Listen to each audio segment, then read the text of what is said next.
Assalamualaikum warahmatullahi wabarakatuh. Selamat datang teman-teman semua.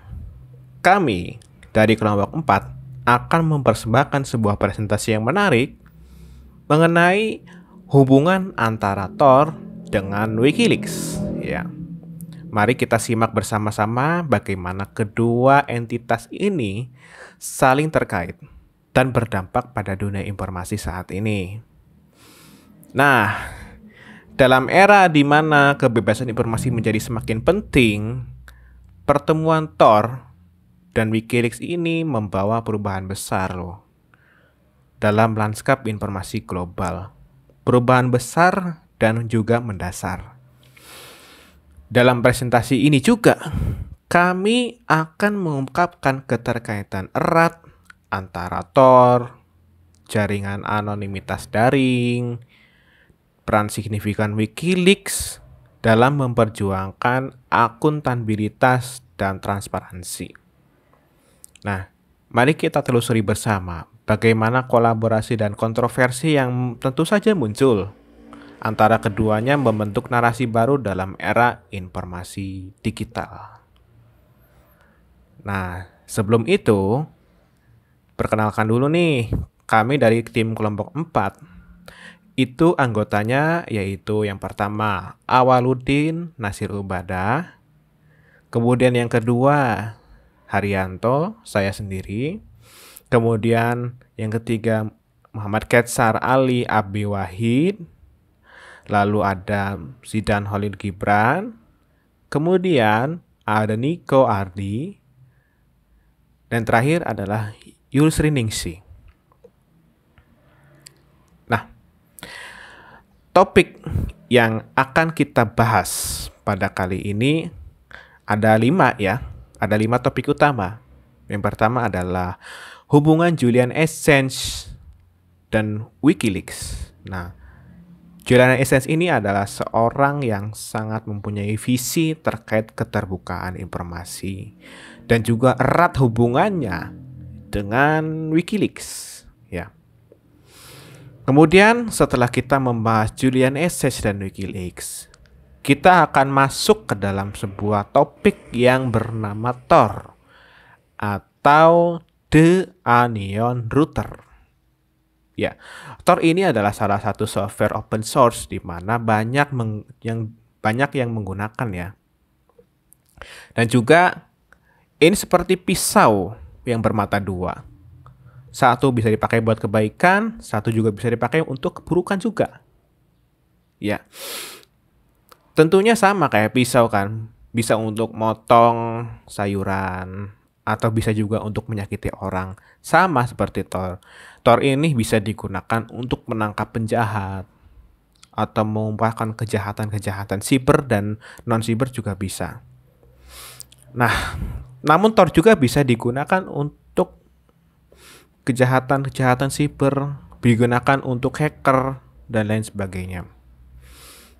Nah, kemudian ada juga topik mengenai peran Paul Silverson dalam pengembangan onion routing.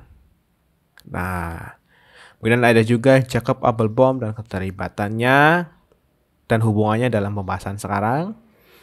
Kemudian yang terakhir kita akan membahas eksplorasi perjalanan hidupnya dan kegiatan-kegiatannya Jack Appelbaum. Nah, topik pertama yang akan kita bahas ialah Julian Assange dan Wikileaks ya. Ia juga merupakan pendirian Wikileaks dan mempunyai visi untuk Wikileaks-nya sendiri. Ya. Nah, kita akan juga membahas tentang pendirian Wikileaks dan visinya apa Wikileaks itu. Kemudian ada juga peran Wikileaks dalam membocorkan informasi. Lalu kita juga akan membahas hubungan Wikileaks dan Julian Assange dengan Jacob Appelbaum. Kemudian dampaknya apa sih? Dampaknya apa gerakan membocorkan informasi terhadap misalnya pemerintah atau misalnya dengan keterbukaan dan lain sebagainya. Saya akan menjelaskan tentang Julian Assange dan Wikileaks. Ada 4 poin yang akan saya bahas, yaitu yang pertama, pendiri Wikileaks dan visinya. Poin kedua, yaitu peran Wikileaks dalam membocorkan informasi. Poin ketiga, yaitu hubungan dengan Jacob Appelbaum. Yang keempat atau poin terakhir, yaitu dampak gerakan dalam membocorkan informasi. Saya akan menjelaskan dari poin pertama, yaitu pendiri Wikileaks dan visinya. Julian Assange mendirikan Wikileaks pada tahun 2006 dengan tujuan untuk membocorkan dokumen rahasia dan mendorong transparansi. Julian Assange memiliki obsesi terhadap kebebasan informasi dan pelindungan identitas sumber yang sangat rahasia yang menjadi landasan bagi misi Wikileaks. Jadi, Julian Assange di sini mendirikan Wikileaks bertujuan untuk membocorkan dokumen rahasia dan mendorong transparansi, namun tetap memiliki perlindungan terhadap identitas sumber. Oke, lanjut ke poin kedua, yaitu peran Wikileaks dalam membocorkan informasi. Oke, yang pertama, adanya pengungkapan kontroversial. Wikileaks pernah merilis video Collateral Murder pada tahun 2010, yang dimana menyoroti serangan helikopter Apache militer AS terhadap warga sipil di Baghdad. Wikileaks sendiri juga pernah terlibat dalam penerbitan dokumen rahasia terkait perang Afghanistan dan Irak, yang dimana penerbitan tersebut menimbulkan kontroversi dan perdebatan global. Lanjut ke poin ketiga, yaitu hubungan dengan Jacob Appelbaum. Yang pertama, adanya kolaborasi dengan Jacob Appelbaum. Assange sendiri memiliki hubungan dengan Jacob Appelbaum, seorang aktivis keamanan siber yang bekerja untuk Tor, yang mendukung Assange dalam beberapa acara. Lalu, yang di poin kedua, adanya pionir gerakan membocorkan informasi. Assange dan Wikileaks menjadi pionir dalam gerakan membocorkan informasi yang mempromosikan transparansi dan ketidakberpihakan dalam penyampaian informasi rahasia pemerintah. Jadi, Assange dan Wikileaks di sini menyebarkan informasi dengan netral, tidak berpihak kepada salah satu pihak. Lalu lanjut ke poin terakhir atau poin keempat, yaitu dampak gerakan dalam membocorkan informasi. Dalam pengaruh global, gerakan membocorkan informasi yang dipimpin oleh Assange dan Wikileaks memicu perdebatan global tentang transparansi, privasi, dan kebebasan informasi. Jadi di sini sangat menimbulkan banyak pro dan kontra dari gerakan membocorkan informasi yang dipimpin oleh Assange dan Wikileaks. Lalu di poin kedua, yaitu pentingnya transparansi. Gerakan ini memperjuangkan transparansi dalam pemerintahan dan memicu perubahan dalam cara informasi rahasia diperlakukan. Jadi dengan adanya ini memperjuangkan transparansi dalam pemerintahan dan juga akan merubah cara dalam informasi rahasia pemerintahan. Selanjutnya ada Tor yang akan dilanjutkan oleh Zidan. Tor the Onion Router.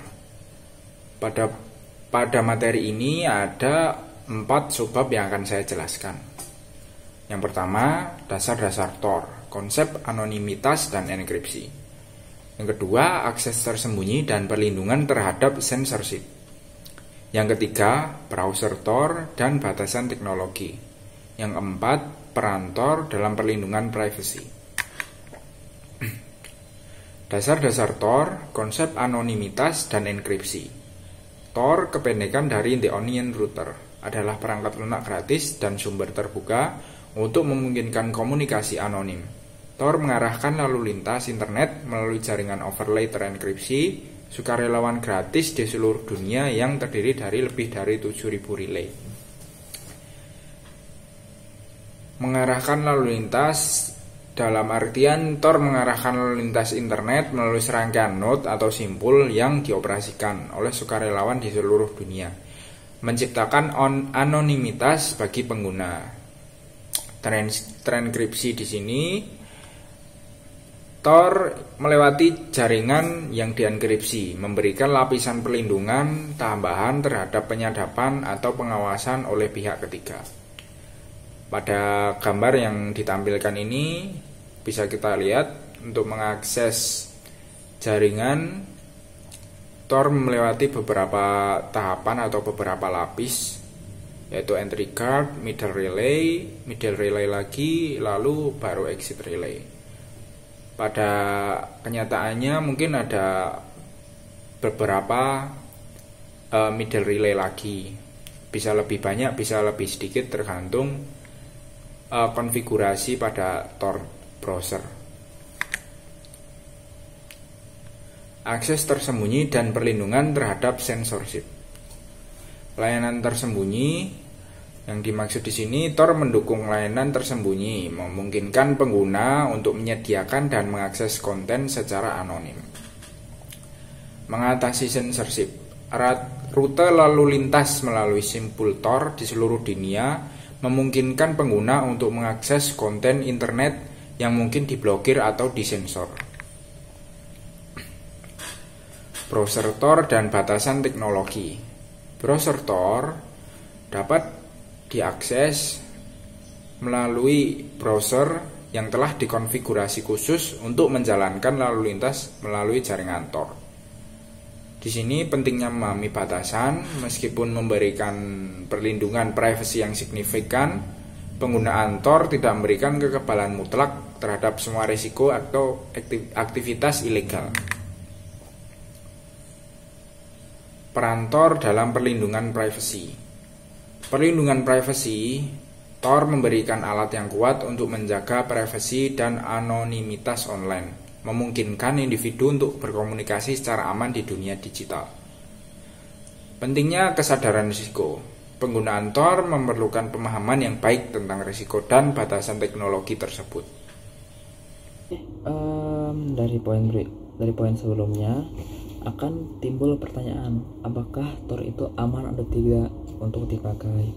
Jadi faktanya itu setiap sistem kriptografi itu pasti ada kelemahannya, dan tidak menutup kemungkinan kelemahan tersebut ditemukan oleh kriptografer lain yang lebih pintar.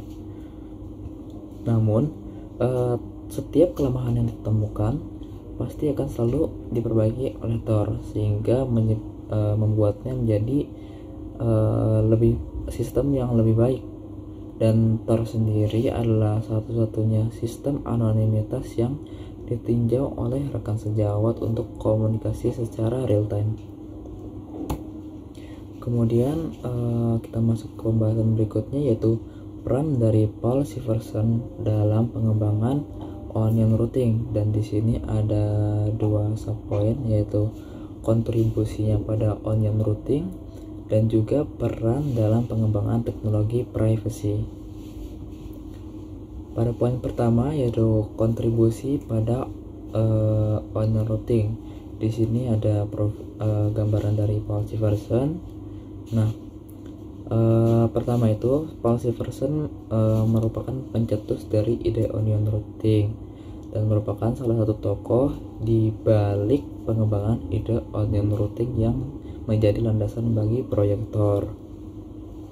Kemudian pada pertemuan di Park Johannes di Melbourne University, Julian Assange menjelaskan ide onion routing pada temannya.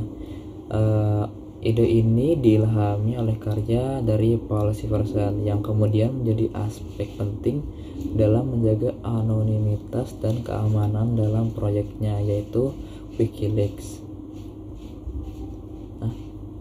Poin kedua yaitu peran dalam pengembangan teknologi privasi. Yang pertama, sebagai peneliti keamanan online. Jadi Paul Siversen ini dikenal sebagai salah satu peneliti keamanan online yang berperan penting dalam pengembangan proyek Tor, menciptakan alat yang kuat untuk menjaga privasi dan anonimitas online. Kedua, dampak pada gerakan membocorkan informasi. Kontribusi Siversen dalam teknologi privasi memiliki dampak besar, terutama dalam konteks keamanan dan privasi online, serta dalam implementasi teknologi tersebut oleh WikiLeaks. Nah, materi berikutnya adalah tentang Jacob Appelbaum dan keterlibatannya. Jadi di sini ada 3 subpoin, yaitu keterlibatannya dalam proyek WikiLeaks, kemudian peran dalam Tor project dan aktivisme, dan juga kontroversi dan peran dalam WikiLeaks. Baiklah, untuk poin selanjutnya keterlibatan dalam proyek WikiLeaks. Di antaranya dukungan teknis untuk WikiLeaks. Alpebum menggunakan keahliannya dalam keamanan komputer dan teknologi privasi untuk membantu melindungi identitas sumber-sumber WikiLeaks. Selanjutnya, panduan kritis terhadap kekuatan. Alpebum memiliki pandangan kritis terhadap kekuatan yang berusaha menekan kebebasan berbicara dan transparansi. Kemudian, pandangan bersama dengan Essing. Alpebum dan Essing memiliki pandangan serupa dalam hal perlindungan privasi online dan pengeksposan informasi rahasia. Kemudian peran dalam Tor Project dan aktivisme. Anggota inti Tor Project, Jakob Alpebum adalah anggota inti dari Tor Project yang bertujuan untuk meningkatkan privasi dan anonimitas online. Terus selanjutnya, advokasi privasi online. Alpebum secara aktif mendukung hak privasi online dan teknologi privasi untuk melindungi pengguna internet. Selanjutnya, kontroversi dan peran dalam WikiLeaks. Kontroversi dan dampak. Meskipun terlibat dalam proyek-proyek yang mendukung privasi dan transparansi, Alpebum juga terlibat dalam beberapa kontroversi, termasuk tuduhan pelecehan seksual yang memicu perdebatan dan perhatian media. Poin selanjutnya, eksplorasi perjalanan Jack Alpebum. Aktivis dan pengembang perangkat lunak. Di antaranya yang pertama, Jack Alpebum seorang hacker dan aktivis melalui perjalanan krusialnya dalam perjuangan kebebasan informasi dan kriptografi. Kemudian dengan kepiawaian teknologinya, Alpebum menjelajahi wilayah Timur Tengah dan Afrika, mengumpulkan dan menyebarkan informasi untuk mengunggah kesadaran tentang dampak teknologi terhadap kehidupan dan kebebasan individu. Selanjutnya, pengalaman berharga di Irak dan New Orleans membentuk pandangan uniknya, mengilustrasikan bagaimana teknologi dapat menjadi alat perubahan sosial. Bergabung dengan Chaos Computer Club. Setelah perjalanan intensifnya, Alpebum bergabung dengan Chaos Computer Club yang berlokasi di Jerman. Chaos Computer Club atau biasa yang disebut dengan CCC atau Triple C didirikan pada tahun 1981. Organisasi tersebut telah menjadi wadah bagi para aktivis dan hacker untuk mendiskusikan mendalam terkait isu-isu seputar privasi, keamanan komputer, dan kriptografi. Di CCC ini, Alpebum tidak hanya menemukan komunitas yang mendukung pandangannya, tetapi juga bertemu dengan Julian Assange, yaitu pendiri WikiLeaks. Pertemuan ini menjadi awal kolaborasi yang kuat dalam perjuangan mereka untuk kebebasan informasi. Kritik terhadap Robert House dan Mike. Alpebum mengeluarkan kritik terhadap metode kriptografi Julian Assange, terutama terhadap teknologi yang disebut sebagai Rubber House. Rubber House ini diciptakan pada tahun 1997 yang menjadi sorotan kritis karena masalah potensial terkait dengan ekstraksi kunci secara paksa. Kritik ini menggarisbawahi pentingnya metode kriptografi yang dapat memberikan perlindungan maksimal terhadap upaya penyalahgunaan. Lalu Alpebum mengusulkan alternatif baru yang ia sebut sebagai MITE atau Mutually Assured Information Destruction. MITE menekankan pada konsep saling jamin informasi yang dapat dihancurkan, menyoroti pentingnya perlindungan terhadap informasi rahasia.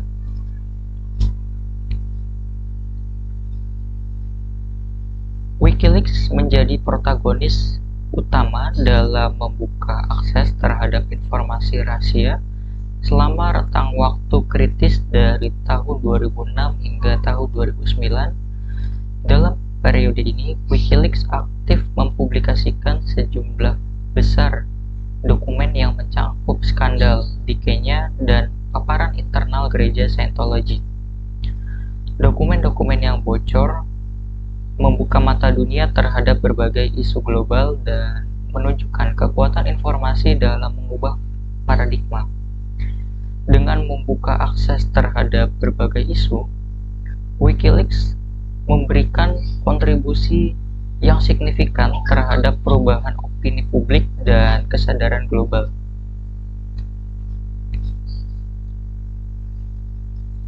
Konferensi Hacker on Planet Earth. Applebaum mengambil peran sentral dalam konferensi Hacker on Planet Earth yang berlokasi di New York. Momen penting di mana ia berbagi visinya tentang perjuangan melawan ketidakadilan dan peran penting teknologi dalam perubahan sosial. Pengumuman penting di mana sistem pengiriman dokumen WikiLeaks telah direvitalisasi. Lalu Applebaum menyampaikan informasi yang krusial tentang pembaruan sistem untuk menandai suatu fase baru dalam gerakan pelepasan informasi. Ajakan tersebut juga diberikan kepada para hacker untuk bergabung dalam perjuangan melawan ketidakadilan dengan merilis data rahasia sebagai langkah konkret dalam membongkar kebenaran. Pidato kritis dan kolaborasi hacker. Applebaum mengutuk perang di Irak dan Afghanistan dengan retorika sederhana dan tegas, dengan memberikan kritik terhadap kritikus WikiLeaks, khususnya Adrian Lamo yang menginformasikan Bradley Manning. Applebaum pun mengumumkan kembalinya sistem pengiriman dokumen WikiLeaks